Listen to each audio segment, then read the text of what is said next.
Relationships are everything when it comes to business and just life in general.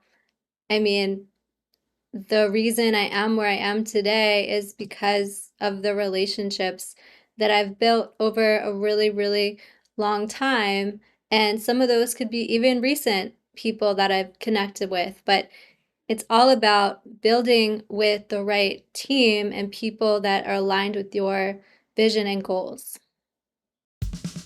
You're listening to Creatives Prevail, unraveling the stories of creative professionals. Hello, everyone, and welcome to Creatives Prevail. I'm your host, Mike Zimmerlich, and my next guest is artist, publicist, and entrepreneur, Dani Felt. In this interview, we discuss how she handled multiple roles over the years, from working in venues as well as A&R, management, and public relations. We also talk about her current projects, including a podcast, as well as her latest book, Becoming Unstoppable. Let's get into it. Hey, Dani, how are you? Hi, how are you, Mike?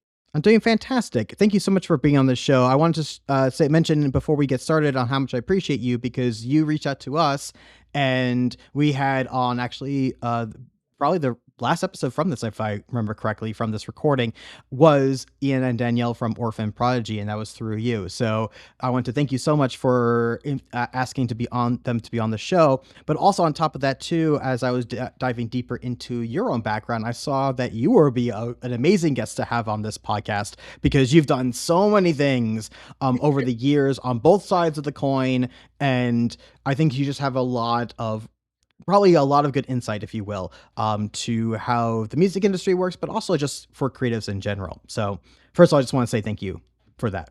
Yeah, absolutely. Thank you so much for inviting me. I'm so excited. And yeah, Orphan Prodigy, they're amazing. And I'm so happy. They told me you're like one of their favorite podcasts they've ever done. Oh, So they were that so means a lot. happy, which makes me happy and makes me look good as a publicist. I was like, Exactly. It's yeah, like when the client's happy, I'm happy, right? Yep. exactly. Yeah.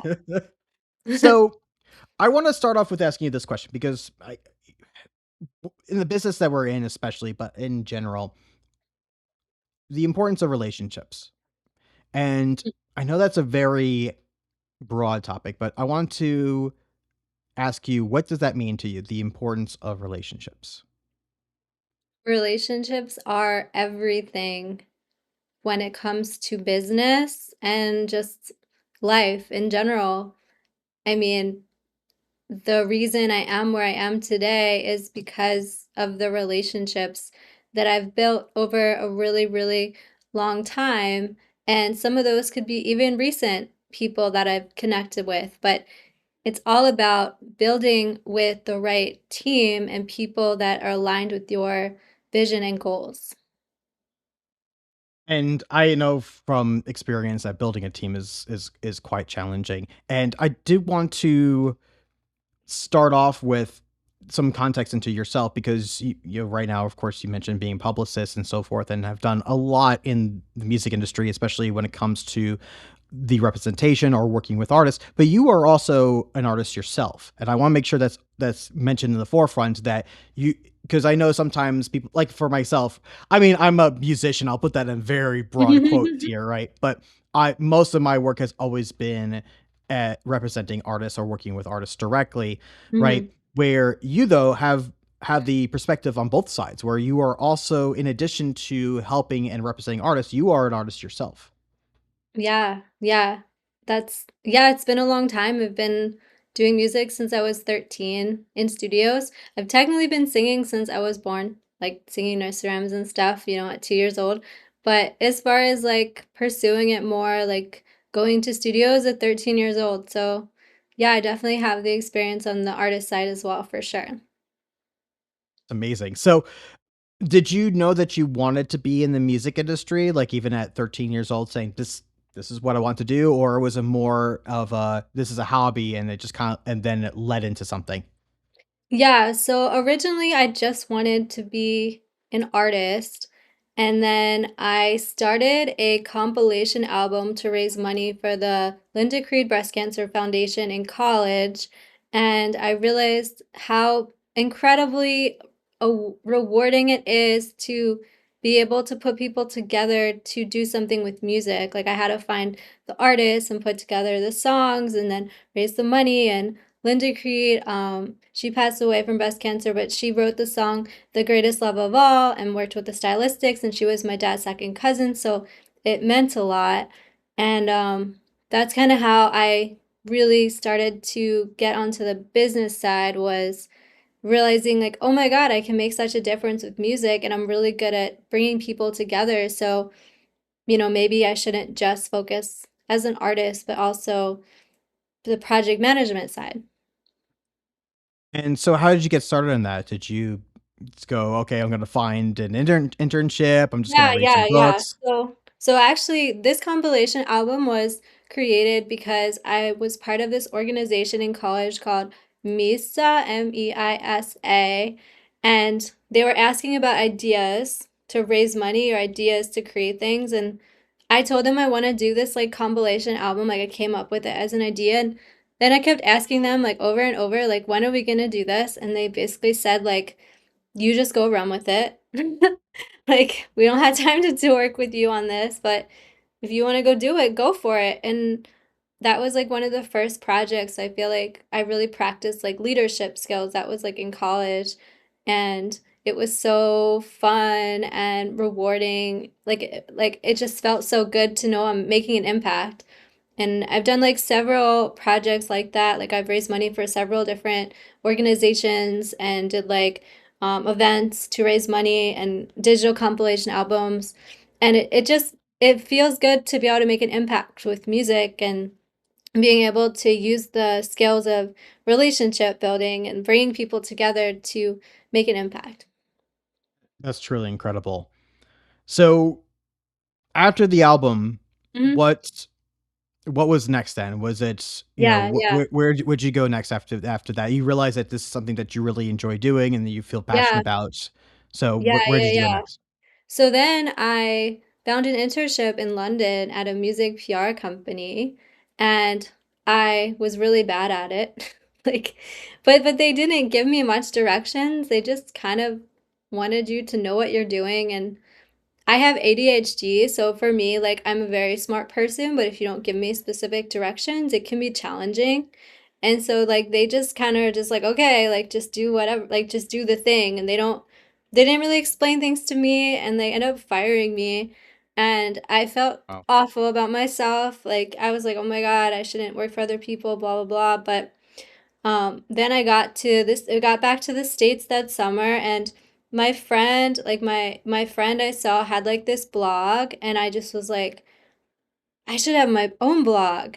And so I started Facebook messaging people. I started looking on Facebook for people that went to Berkeley and started messaging them and stalking their music and being like, hey, like I want to feature you on my blog. And then I wrote like, I think it was 10 questions that I'll email them. And then they'd email it back and like they'd give me their photo and it'd start like a WordPress site. And um, during the internship, I was praying and I said, like, show me a sign. This guy comes out of nowhere and says, hey, I'm looking for volunteers um, to help with this music. It's like Stevie Wonder music like festival, I think it was, like show. And then I ran into this guy that, oh, it was for raising money for a music therapy foundation, I believe. And I was like, okay, sure, I will do that. And then I somehow manifested um to connect with this guy that had a VIP pass that he gave me. So I got to like sell the tickets and the VIP pass. And I met this guy that was dating this woman at the time who was an actress. And so me and him stayed in touch. And then when I went back to the States, I showed him my blog and he was like, we need to be business partners. And that's kind of how everything got started in the very beginning. Wow. So, I'll go back for a second because Yeah. the guy that you mentioned about the Stevie Wonder event. Yes. How did that encounter happen? Did he just run him He just run? showed up. I don't know, like I prayed about it and I asked for a sign and this I connected with this guy on the street that like was like working for. I don't even know. Like it just happened. Wow. And this was in New York at the time or No, in no, no, London? London. In London. Wow. So Yeah, this yeah, was yeah. in The same London. year as So the internship. Wow, that's incredible. So Yeah, I will say this, right, is that yes, being having a digital connection with people is so important now because we literally can't be everywhere. But totally. there's also something to be said about being in the centers where there are other people that are in the industry that you want to be in, whether it's music, whatever the case is, to be around because sometimes that does happen where Oh yeah, physically you just literally run into somebody that happens to give you an opportunity. 100%. Yeah, I happen to do that a lot. Yeah. It is amazing. That's why I also love going to conferences and meeting people in person Mhm, because you just never mhm. know who you're going to meet or that person that knows this person that knows this person, right? Yep. And I know for myself, I've gotten so many of my relationships that way is because Mhm, one led to another, led to another, led to yep. another, and it's interesting because as your network, if you will, expands, it feels Mhm. like the community gets smaller at the same time. Oh, yeah. Yeah, 100%, and I think, like, the longer you're in the music world or the entrepreneur world, like, the shorter patience you have to work with people that are not aligned with wherever you're trying to go, you know? Like, you don't have to convince people to listen to you or that you're right about something or that your idea or company or whatever is good. It's, like, just focusing on, like, working with the people that, like, you feel good around and that, like, you trust and that, like, that you click with is everything. Absolutely. So, launch the blog, met all these people. Mhm. Somebody wanted to partner with you right away, which Yes. is amazing, Yeah. right? Yeah. So, sounds like everything went well, like everything was great, right? Like, you started a music Originally. blog as and you getting obviously you getting artists and all this, all these Yeah. features are happening and so forth. So, where to go from there? Yeah, so it did go really well at first. There was a ton of momentum. But eventually, like, he just got really busy, and I kind of had to, like, I ended up having the weight of everything, and I was getting, like, frustrated, and I was like, "Hey, like, I'm doing the majority of the work." So I ended up buying the company from him, I think for, like, $100 or something, like, something Mhm. crazy, and I was like, "Alright, like, I'm taking over now, like, that's it." And yeah, that was, like, the origin of that. Yeah. It's we were talking about before about the importance of relationships and Mhm. finding a business partner is one of the most challenging things you can do because there are Mm. not only having the right chemistry and making sure that the partner is bringing something to the table that is either complements what you're doing or Mhm. is strengthening, if you will, your weaknesses, right? But on top of that too, the constant communication and trust that you have to have with a business partner Yeah. is extremely difficult. For me personally, for my record label, my brother was a business partner at the time, for a while there, and Mm. we didn't have the greatest of communication, and we almost like, our relationship did take a turn for a while there. It was not the Yeah. greatest, and we were able to, so we had like I basically took over the business and continue on from there, and now I'm very fortunate. Our relationship now is better than it ever has been, but Yeah. even with, like, with family especially, it can be Mhm. extremely difficult, and I had a business partner before that who started the label with me, and, fortunately, we never had those kind of issues, but he got a full-time position somewhere, and then he had to leave the company, and so then the onus became on to me. So, it's very challenging. It's very, very hard. It could be a no fault of anybody. It could be, but it could also be just, simple as that there was not enough communication or somebody's life had a change and now needs to address this or where they're not Yeah. able to put as much investment into the business. And you have to be aware of those things when you Yeah. are having that kind of discussion with people. Oh, yeah. Now I work more with collaborators, which I make money with, but I'm more like sales repping for them, which to me, way less pressure. They don't own a percentage of my company. I can still run whatever I want. They can still do what they want. They're all independent. We're not like partners. And I love that. Like, it's just so much, I think it's a more strategic move right now for me.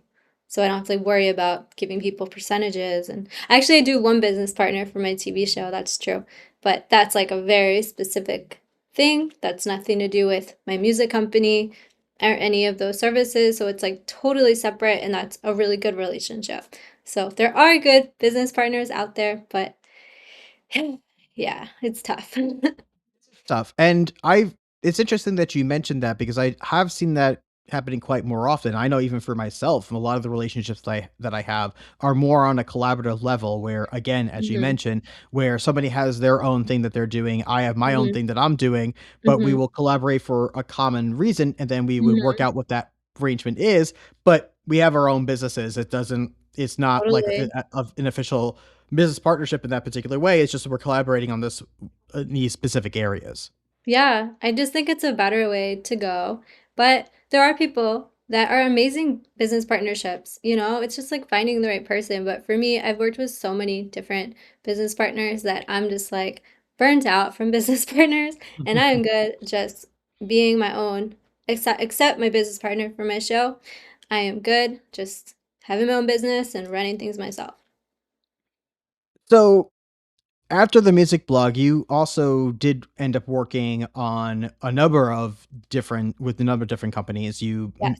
mentioned that you worked for a music venue and did marketing for a music venue. You did Mm-hmm. A&R for a management company as well as a record Mm-hmm. label. So you really went through the gambit of all the different aspects of the music industry as far as working behind the scenes, for these artists.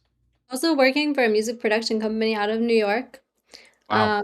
Mostly virtual. That really helped me with my sales skills because that was mostly inbound. So like people would call us and I would just answer calls and project manage and help them run campaigns, and that was really good experience for me. So it's like every single position I've had has just helped me build more skills to be able to do everything I'm doing now.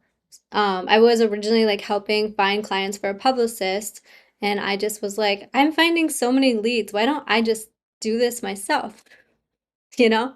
And then I started to, and I was like, okay, like I'm pretty good at PR because it's all about relationships and Yep. networking, and that's all I do. So, yeah. Wow. Yeah.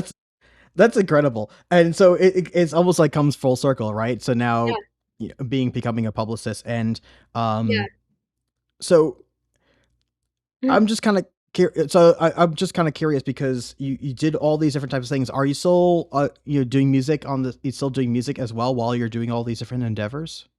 Yes, actually, I recently took a trip to Nashville back in January and recorded 2 songs. So, yeah, that was a really fun project, and I got those songs from inspiration is the word for it. From someone I met, and I wrote an album. So, yeah, Good for now I you. have 2 new songs, and I think the most powerful part about being an artist is when someone makes you happy or sad or angry, you can just write music about it and turn it into a hit song. And you're like, thank you for the heartbreak. Thank you for the anger. Thank you for crossing my boundaries. Now let's make a hit. Like, that's the best part about being an artist is that you can just like channel all that creativity and emotion into like art. And like, I'm so grateful now that I did that because now I have 2 really awesome songs. So, yeah. That's amazing. Good for you. Thank you. So, talking about all these opportunities, right? You mentioned all these different places you went to, then just, then getting all these leads. I assume that was also because you've been building your networks and continuing to grow that network, since that that encounter in London. I would assume that would Yeah. be probably correct. Oh yeah. Oh yeah, for sure. I used to do events back in New York. We would do like showcases and networking events. So I even had that skill that I learned back in New York. Um, and I've connected with so many people and got so many leads from Facebook. Like Really? the amount of relationships, the amount of people I'll go to like events in LA and they'll be like, we're friends on Facebook and this is the first time we've met. Like, Wow. And yeah. so they were they connecting with you on Facebook, or are you finding them on Facebook and then making Yeah, a friend yeah. request? A combination, sometimes being in Facebook groups and them saying, "We need X. We're looking for a publicist for our artist," or someone posting, "Hey, does anyone do lyric videos?" And I'll just DM them like really fast, like, "Hey, it's Danny. Like, I can help. Let me help you. Let me hook you up," And sales is also about like speed and like, you gotta like you especially if someone's making a public post, they could have 100 messages, so you have to be fast. I think that's the advantage of working for yourself is like you have the time to be able to do that versus like if you're at a day job, like you're limited a lot with your time. So I loved when I quit my jobs that I worked for the music venue and for the music production company because I just like got all my time back and then it was like okay, now I can just do whatever I want. I remember I actually quit my music production company back the music company I worked for, sorry. Back when I moved to Nashville, my roommate was like, "Danny, you can make so much more money on your own. You're only getting paid X amount. Like, what are you doing? Quit your job." And I was like, there, and she's like, write the letter. And I wrote the letter while she was there, and I was like, sent, and I was like, oh my God, I'm so nervous. I can't believe I just did that. Like I was so like freaked out, but it's really rewarding when you like take action towards the things that scare you and then like you step back into your power. It's like you level up. Absolutely. That's very scary to lose the stability, right? I think that's the biggest thing is that 100%. that stability. And Yeah. I mean, I prefer that lifestyle too of working for myself. Both Yeah. the pros and the cons that come along with it. I think it's everyone's uh I guess, taste of risk, if you will, right? Mhm. Because Mhm. there's also risk on having a full-time job too. If you get Yeah. fired, and if especially if it's a high paying salary, it takes a long Yeah. time to find another position if you can, right? In Yeah. comparison to if you lose one client, well, if you have several clients, then you just pick up another client. But Totally. like, but also trying to get the business off the. 'Cause, I mean, Yeah. there's no right one way of doing things, right? It's Definitely. all comes down to what your preference is, and also you are at a different point in time at this point. I mean, you've now have a lot of experience, you have Mhm. the network, you have the resources that are now available to you to go off onto your own and to start something. And I say that I collect people because, like, I'll go to an event, and if that person, like, can help me in some way or I can collaborate with them, I'm bringing them into what I'm doing. I'm like, "Okay, cool. What are your skills? Like, can I work with you in some capacity? What are your rates? Like, can I sell your services with my packages? Blah, blah, blah." And that's what happened when I met Evan Stein, who does branding for artists. And we had this brunch a year ago, but before I moved to LA. And basically, I met him from a different music company that was like, one of our clients needs a lyric video, or someone I know needs a lyric video. Cool. Did lyric video for the guy, but then I was like working on this whole other project. I needed consultants for branding, had him do one of the sessions with my clients. My client was so happy. I was like, okay, like this guy is good, right? Because it's good to test people and make sure your clients are happy. Because I've also worked with many service providers who made my clients not happy. And then it looks so bad on you, and you have to go apologize, and sometimes in refunds to people, and it's a mess. But with Evan, it really clicked. We work really well together, and we started speaking like together at music colleges, like as soon as I moved here, basically last year. So yeah, you can find the right people to work with, but it just takes time and it has to be the right fit for sure. Yeah. Absolutely. So, you've gone through a lot, Yeah. and I did want to talk about your book, which I'm very excited about. So can Yay. you talk a little bit about your book and why you Yeah. decided to write a book and what it's about? Mhm. Mhm. Mhm. Yeah, so this is technically my second book. My first book I co-wrote years ago with my old company, Creative Spotlights, with my business partner from that. And now I have my own company, Music Industry Mastery. And the reason I decided to get this book out there was I just felt like the world needs my messages right now. And seeing so many people suffering, seeing so many people frustrated, seeing so many people angry, seeing so many people like depressed, wanting to give up on their dreams, I was like, there's a better way. Like, there's a different way to think. There's a new perspective. And so I was on this Zoom call, and basically it was like this free thing. And the girl's like, "What are everyone's goals?" And I said, "Get my book created, find someone new to help me with my book." Because my original version of the book was really bad. Like, the girl that I edited it, like, she made it very sound robotic. I was like, this is just, this is not me. Like, go, like, this is trash. Like, I can't use this. This is too technical. It's not from heart. It's not heartfelt. So, long story short, I found this editor, and we created this in since last July. And it was a compilation of emails that I wrote out to my list over the past couple of years. So it's like Dear Diary type of thing. And yeah, so the book is about, it's a self-help guide for creatives and entrepreneurs to step into their power, to build more confidence, to build more self-love, to learn how to network and build relationships, to value themselves more. And it teaches people lessons through storytelling and all the things that I've been through so that they can learn from it and be better and do things faster and not make all the same mistakes that I have. So yeah. Yeah, they'll make different mistakes or new mistakes. Exactly. Yeah, new That's mistakes, but not the make new same. mistakes. Yeah, at least not the same mistakes, but make new mistakes, right? Yeah, So absolutely. Yeah. that's amazing. Well, congratulations on the book, by the way. So that's truly Thank amazing. It's you. I don't think I that said that the title. no, you didn't actually. What's the title of the book? It's called Becoming Unstoppable, the playbook for creatives and entrepreneurs because it's a playbook. It's like a guide. Every single chapter is like focused on a different topic that helps you transform your life, whether it's relationships, self-love, building a relationship with money, etc. Like it's the playbook to up level in your life. Yeah. So that's awesome, by the way. So congratulations on the book. I Thank you do, so much.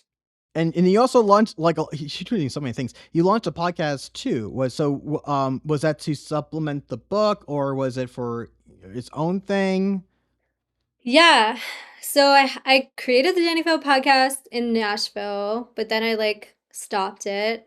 And then I decided and got inspired and I was like, I need a place that I can just tell people very short form content about things that I'm going through in real time and so they can learn from them. So I think it's like similar to the book because it's like still my story and learning lessons. So an example could be like, guys, this is what happened today and this is the lesson I want to tell you guys about, or this is the topic I want to focus on. Like, let's talk about relationships. Let's talk about identity shifting. Let's talk about blah, blah, blah. And so it's like 5 to 15 minute episodes, very short. Just like, because people's attention spans these days are like very short. Oh, yeah. So yeah, the Dani Felt podcast is just like on Spotify and it's only audio version right now, but I did launch like one video version on YouTube, but yeah. Was it challenging to do the video version of it? Yeah. Was it much of it? I mean, I mean, this podcast has been going on for several years, and only in the past 6 to 8 months have we shifted over to doing it as a full video podcast. So Yeah. Yeah. I know how hard we got to take like a 2 to 3 month break just to get everything to be full video and fully YouTube friendly. So it takes Yeah. a while. Yeah, yeah. I really liked just doing like the voice things and just like recording it, sending it to my editor. She just edit the audio. A lot easier than like the video, for sure.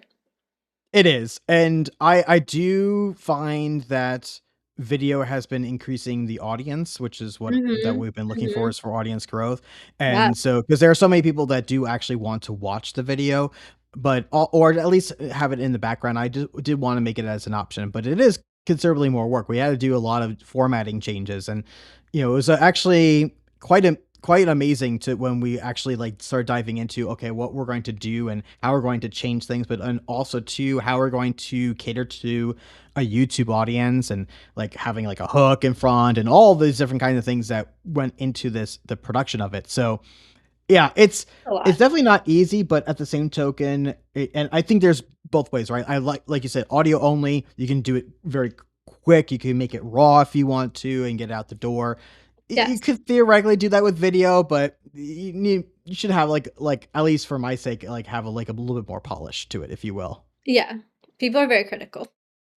Yes, people are very critical, and I think ironically, people are a lot more forgiving with audio than they are with video, which is Yeah. especially for long form formats, I find. Yeah. As long as it sounds okay, like there's not like weird distractions or like it's like staticky, like because I wouldn't be able to listen to it if it had that.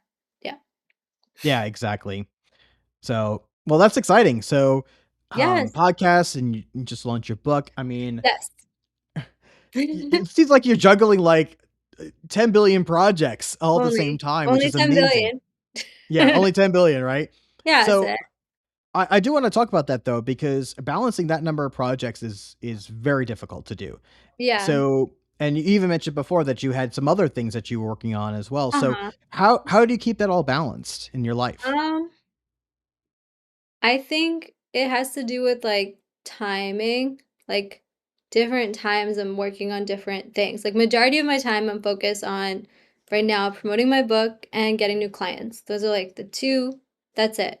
And the podcast is kind of like not as big of a priority. The book is the biggest priority because I see the biggest growth with it. Like I want to get it into schools. I want to start doing workshops. Like it just catapults me to like a whole different direction as opposed to just doing um, the PR stuff. But I like the PR stuff too, and that's like my day job. That's how I see it in my head. I'm like, okay, this is like your actual job, and the book is like your hobby. Is kind of like how I can kind of picture it in my mind. It's really fun. The book's really fun. And then the other stuff's kind of on the side. I think you do need to have focuses majority of your time and energy because it's if you're trying to do 100 things at the same time, then it's almost impossible. We are working on developing a show. We've started it 2020 or 2019, and we're still developing it. But it takes a lot of time, and it doesn't take a lot of time out of my life because where it's very slow process. It's like, okay, we got this approved, or we're changing this. Okay, we have a meeting like a month later, or 3 months later. So it's not like every week we're like in it right now, like producing it, filming it. That would be like a whole different timeline. So right now it's kind of like it's here, but like it could be another 2 years. Like I have no idea. Hopefully And not I 2 years. think, Hopefully this yeah, year. Like yeah. but still, you arranged it so that the projects that take time, especially for things that take time that's outside of your control. You Mhm. have that essentially in the pipeline in addition to working other things, so that you're always doing something, keeping things busy, so that Yeah. you always have something that's going on and something coming out. And I think the other thing that you mentioned too that I appreciated was that PR right now is your main focus, and And my branding. Both. and branding. Yeah. And so, for example, my record label was called 80/20 Records, and the reason why was the royalty split. We gave 80% of royalties to artists, but Wow. the Pareto principle, though, is which is the 80/20 rule. It just applies to so many areas, and I think also applies here too, where Mhm. you have essentially are 80% at least focusing on your main thing, whatever that main thing is, right? Yeah, I say my book and my company are split right now. I've been hyper focused on my book because it just launched a month ago, and when you're in like launch mode and everything's new, it's like you have to like build the momentum, especially for like charting on Amazon and like just getting as much momentum as possible. So I would say I'm splitting my time now between promoting the book and doing PR and branding. But I have a small roster of clients. I don't work with like a million people on purpose because I'm doing so many other things, and my clients they wouldn't get the same amount of time from me of like my attention, and they would just become a number, and I just don't want that. Yeah. So yeah. I really appreciate that. Yeah. So, anything else that's coming up? I mean, outside of all the things we just talked about, anything else that you wanted to talk about? Um, I think I'm releasing one of my songs this summer, but I'm not sure which one yet. I'm kind of debating. One is about someone leaving, which I feel like everyone can relate to, but it's like it's really sad, but it's like good. So I'm like, I don't know if it's like good enough for the summer because summer's supposed to be like happy songs, but like I love the song so much. I'm like, maybe it's fine to have like a breakup song like during the summer. Um, and the other one is about like just feeling good and like having fun. So That's also a really cool song. It's like EDM, and I rap on it. Nice. So I'm kind of debating between both of those. I'm not really sure. But I think this summer, in the next 2 months, I'll release one of those and just like focus on that for the summer because I don't really want to focus on like a million songs at a time. So yeah. That's So I great. think that's So, that's like probably the biggest. Yeah. wow. So yeah, still releasing music. That's great. In addition to everything else that's going on. Yeah, one Wow. step at a time, It's just like when it comes to the book, I want to get it into music colleges. I want to get it into bookstores. I want to start doing workshops, and get into conferences and become like position myself more as like a speaker and like authority in the music industry space and a leader more than just like a service provider, if that makes sense. Yeah. Yeah.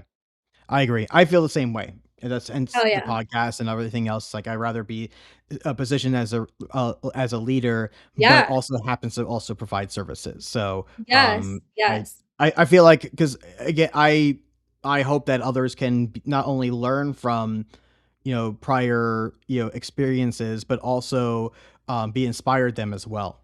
And Yeah. that's the reason why Creatives Prevail exists, is that I hope that it's just that one moment in time where somebody hears one of our guests talk about something that happened in their life or what they're doing now, and they just said it in the right way, in the right moment for that person, that made every difference in the world.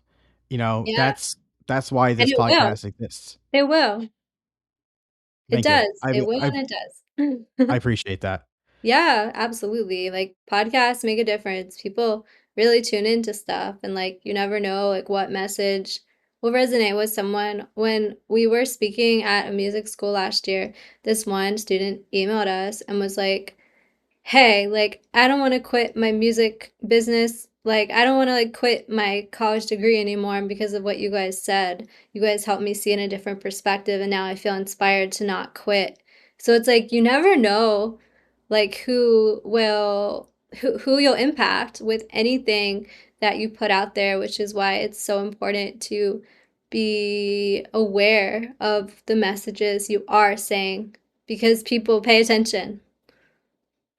That's Yeah. true. Doesn't feel make you feel good, right? It's like that Yes. you inspire somebody to stick it out and to try and make something work for Yes. themselves and something they love to Yes. do.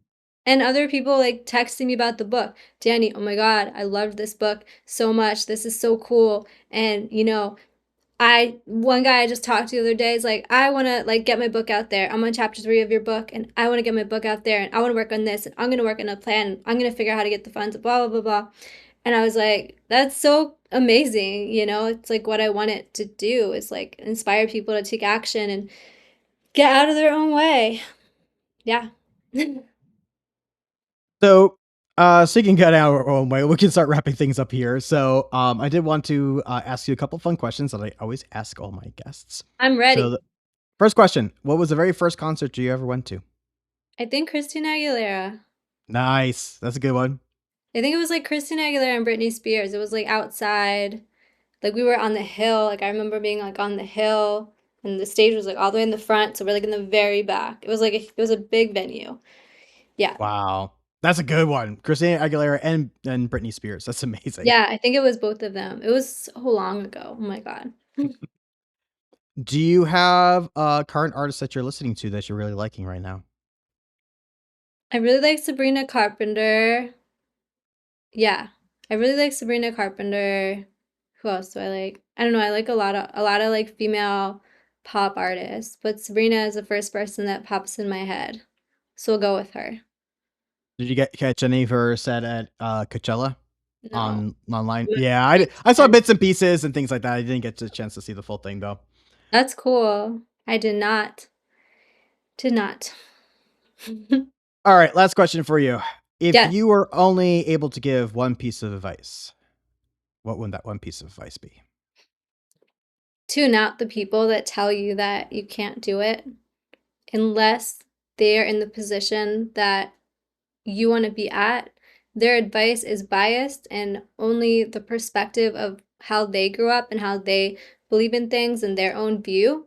So you don't have to be upset with them necessarily, speaking from experience of many people in my life, but it's like you kind of have to take what they say with a grain of salt and follow your own intuition versus like what people tell you is the right path or move for you. But also like make sure you have money coming in to support whatever you're doing.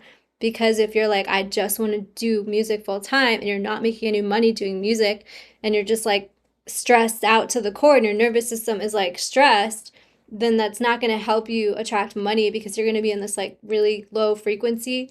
So it's like balancing, like make sure you have a way to make money coming in to support whatever you're doing, but it doesn't mean you necessarily have to get a day job. It could be becoming a voice coach full time or launching Patreon subscriptions or doing speaking or anything. I mean, learn AI skills. Like there's no excuse now to do anything that you want, but don't listen to the people that tell you can't do it because unless they've been there themselves, just tune out the noise.